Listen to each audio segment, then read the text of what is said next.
Salam, mən Məmmədova Asiman Qurban qızı, deməli Azərbaycan Elmi Tədqiqat Travmatologiya və Ortopediya İnstitutunun keçmiş əməkdaşı. Deməli məni Travmatologiya və Ortopediya İnstitutunun hazırki baş direktoru Rüstəm Talışinski Rəşidoviç deməli qanunsuz şəkildə 22 yanvar 2025 tarixində heç bir əsas sübut olmadan, dəlil olmadan üstümə şər böhtan ataraq, məni hədələyərək, məni şantaj edərək, səni statya ilə işdən azad edərəm deməklə deməli qanunsuz şəkildə 22 yanvar tarixində mənə məcburi təzyiq altında ərizə yazdırmaqla məni işdən azad edib. Və mənə bu ərizəni yazdırılma zamanı bu məsələnin həll olunmasında ona köməklik göstərən deməli Səhiyyə İşlər Nazirliyinin Daxili Nəzarət Şöbəsinin müdürü Oqtay Babayev və Səhiyyə Nazirliyinin Tibb Xidmətləri Şöbəsinin müdürü Fazil Hüseynbəyev birbaşa bu əmri ona göstəriş vermişdir.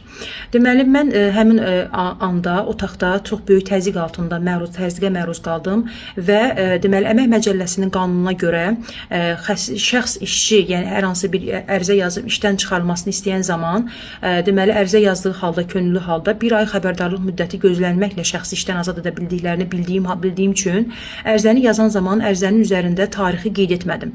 Və bu zaman ərizəni yazdıqdan sonra onlar mənim əlimdən ərizəni alaraq məcburi şəkildə məni otaqdan çıxartdılar və mən geri qayıtmaq istədim ki, ərizəmi geri götürüm. Çünki artıq başa düşmüşdüm ki, bu insanlar mənə qarşı təzyiqlər göstərirlər və mənə qarşı oyun qruplar və mənə bir oyun içərisinə salaraq mənə ərizə yazdırmaqla məni işdən azad etməyə çalışırlar. Onlar məni heç bir şəkildə içəriyə buraxmadılar və məni otaqdan məcburi şəkildə çıxartdılar.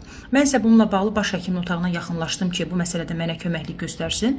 Təxmini 10 dəqiqə keçmişdi ki, İnstitutun hüquqşünası İlgiz Məmmədov əlində mənim əmrimlə, ərizəmlə daha doğrusu baş həkimin otağına yaxınlaşdı ki, Asiman xanım belə bir ərizə yazıb, yəni ancaq ərizə düzgün yazılmayıb və mən buna qol çəkə bilmərəm. Mənə göstəriş verilib ki, Asiman xanımı tapın və ərizəni düzəldin. Mən isə öz baxdım ərizəyə və ərizə mənim şəxsi ərizəm idi və ərizəni hüquqşünasın əlindən aldım və dərhal cıraraq ləğv elədim. Və bu zaman hüquqşünas mənə bildirdi ki, Asiman xanım ərizə yazılıbsa demək ki, siz işdən azad edilə bilməzsiniz.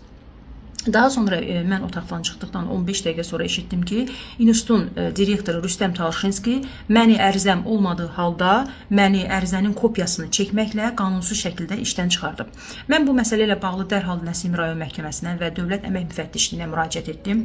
Məhkəmə prosesi başladı və məhkəmə prosesinin gedişində məlum oldu ki, Dövlət Əmək Müfəttişliyi deməli bu şəxsləri bu qanunsuzluğu institutda aşkar etmiş və bu şəxsləri buna görə deməli İnzibati Xətalar Məcəlləsinin 192.6 bəndinə əsasən cərimə etmişdir və bu qanunsuzluğun aradan qaldırılması və Asiman xanımın işə bərpa olması ilə bağlı onlara məktub ünvanlayıb. Bunlar isə Dövlət Əmək Müfəttişliyini aldatmış və əmri ləğv etmiş 22 yanvarda mənim xəbərim olmadan dövlət səviyyəsində 3 dəfə məhkəmə keçirilə bu insan əmrin tarixini dəyişərək 13-cü ay 2025 tarixinə, yəni 58 gün sonraki tarixə vermişdir. Yəni həkim işdə olmadığı halda, onu əmr verib işdən çıxartdığı halda, məcburi qaydada deməli bu insanı çıxartdığı halda 58 gündən sonra yenidən mən işdə olmadığım halda dövlət büdcəsindən mənə əmək haqqı verərək güya ki mən 58 gün müddət ərzində işdə olmuşam deyə qanunsuz ikinci dəfə əmr vermiş olur. Və Nəsimi rayon məhkəməsi təbii ki, ədalətli şəkildə, qanuni şəkildə dövlət səviyyəsində deməli bu məsələləri həll etdi, hüquqlarımı qanuni şəkildə bərpa etdi. Hətta onlar Nəsimi rayon məhkəməsinə özləri akt tərtib etdilər ki, Asiman xanım ərizəsini özü cırıb ləğv edib və bununla da Nəsimi rayon məhkəməsi sübut etmiş oldu ki, ərizə təzyiq altında hədə qorxu və şantaj olunaraq deməli həkimin iradəsinə zidd olunaraq yazıldığı üçün deməli ərizə hər iki əmr ləğv edilməlidir və Nəsimi rayon məhkəməsi mənim xeyrimə prosesi qət etdi.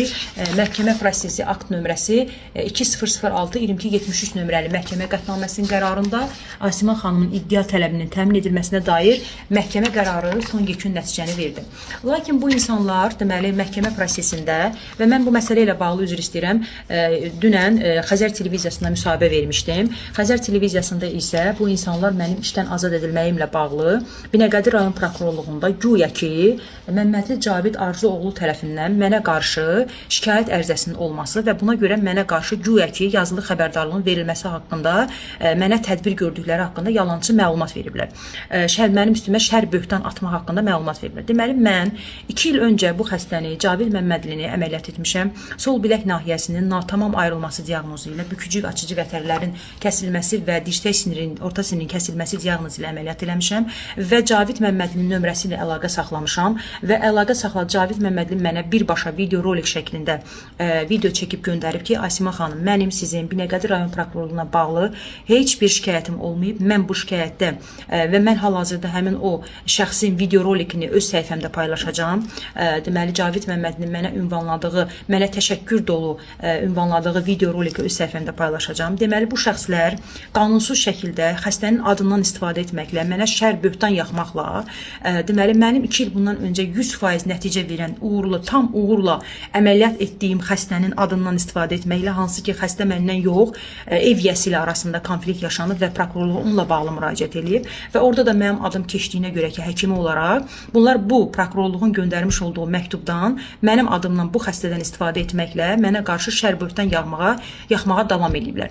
Deməli, həmin şəxs Cavid Məmmədli mənə məktub ünvanlayıb, ərizələr ünvanlayıb, Səhiyyə Nazirliyinə və Travmatologiya İnstitutuna ərizələr göndərib, birbaşa özü video rolik çəkib mənə atıb ki, Asima xanım, mənim sizlə bağlı heç bir şikayətim olub və mən o video roliki hal-hazırda sizə göndərəcəm və mənə saxta, deməli, yazılı xəbərdarlıq verilib. Baxın, 24 tarixində bu insan mənə yazılı xəbərdarlıq verib, mənim xəbərim olmadan.